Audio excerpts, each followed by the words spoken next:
This game is called Fallen. This is kind of one of those RPGs in a box sort of scenarios. This is only 2 players, so one person plays the hero and the other person plays like the big bad guy. There's 3 options for each of you, and the game centers, while it's got all this stuff going on, the game centers around these cards in the center.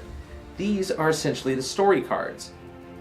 The way that this works is that the bad guy will actually pick up a card and will begin at the beginning.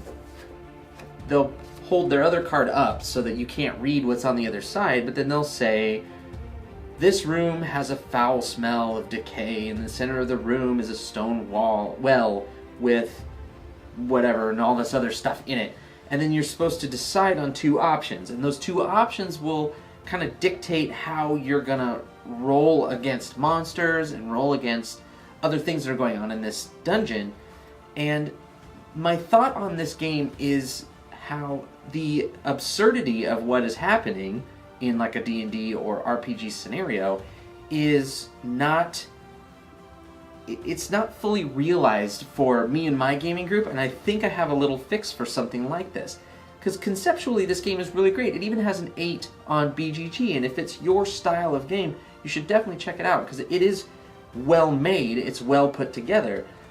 Just the way that this all works is in this particular card that I've chosen, it says there's that well that I had mentioned.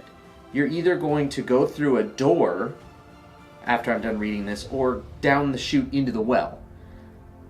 And if you have to force the door open, it's a strength check. If you have to go down the chute, it's an agility check. Now, you wouldn't know that until you decided to make a call and I, as the bad guy, told you. So in some ways, it's kind of fun because I'm sitting here like, ooh, I want you to choose the one that you're not quite as strong against.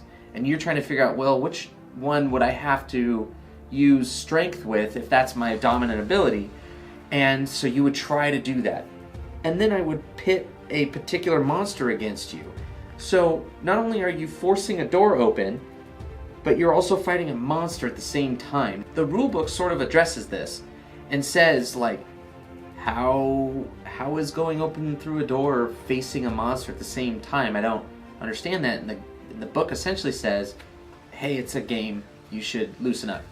And I agree with that, but I think that this game could have overcome that naturally if it had focused less on like grim dark setting and more on like a comedic style gameplay. If this had more absurd things going on, it would tie into the absurdity of fighting a core viper, whatever that is. It's just a giant snake as far as I can tell. And how once you force open the door, your options here are to go back and jump down a chute or grab an orc that's on the other side of the door. If you have to grab the orc, which is an agility check, for whatever reason, then go down the chute, so you're going to bring him with you. Why am I having you fight this core viper? That doesn't make a ton of sense. Now, the book basically says lighten up, but the game is not lightened up. And I find it really interesting because going through these cards is so much fun, and it's interesting. It's making cool decisions. Your character, you're trying to like level up your dice, because that's how you do anything in this. Your dice essentially have success pips on them as little swords. You can upgrade and get better dice. Red dice have the potential for 2 swords. You'll always be rolling things like the good guy will always be rolling the white dice, and the bad guy will always be rolling the black dice. But the more reds that you can add to your roll, the more likely you're going to get just a ton of successes.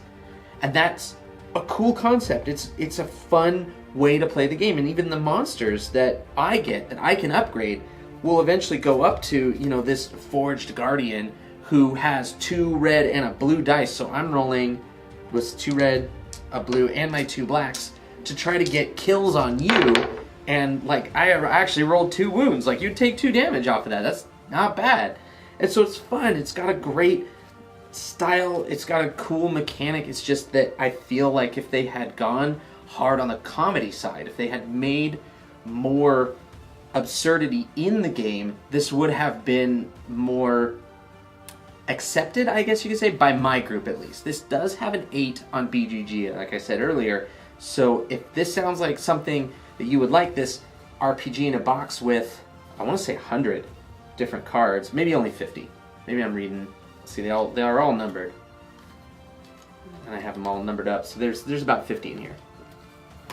But there's lots to do, tons of cool stuff.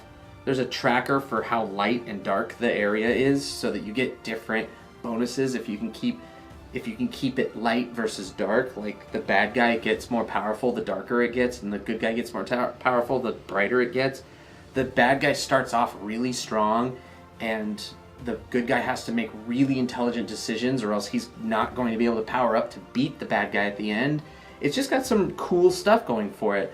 I just wish they had done something a little bit more comedic, because I feel like the mechanics are more comedic and the theme is not. And this is kind of an instance where theme and mechanics, in my opinion, sort of don't mesh.